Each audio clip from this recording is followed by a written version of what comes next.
Meghalaya State Paralympic Association dekat bat ke Director of Sport and Youth Affairs Sarkar Meghalaya ha khalai tari kila penlong ya ke jingalang makin ya kendu lang bat ki khana samla jong ke jela ki bedon jingduna ha ke bor dkhot met ha bakin don ke jinglehkai iashim bynta ha ke jinglehkai bapher banlong ha COER University Rupang Dehradun Uttarakhand.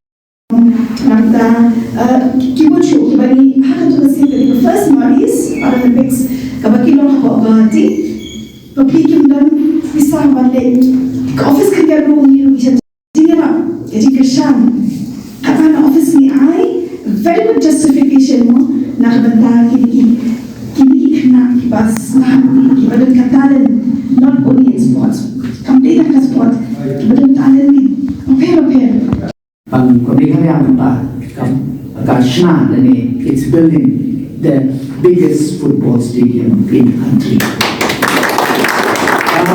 Manra today ba minha ya ki player Johnny Shabar in manra ya ka football ka Meghalaya ka football capital of India. Apa sebagai construction kala ya terasam bukan. But apabila kita kini takkan ini haluan perkat side by side what we are doing for our Paralympic athletes also. That is nama tumma umani nama he to the direction of Chief Minister. We say but I equal platform to each and every one.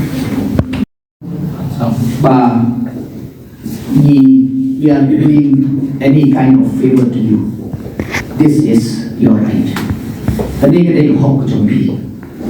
Everyone deserves to do whatever they like. Dengan I play your Chief Minister berangkat to me. Kumba pilih ba hakiki snem balakan. Lada pipai gross. 4 times what we used to do before.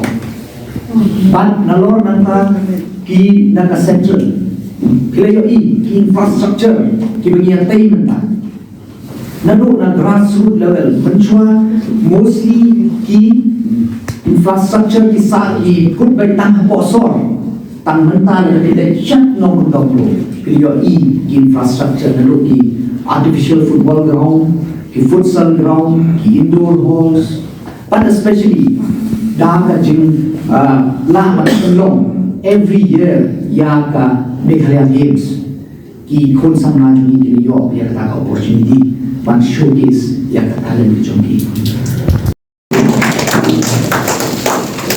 All the best.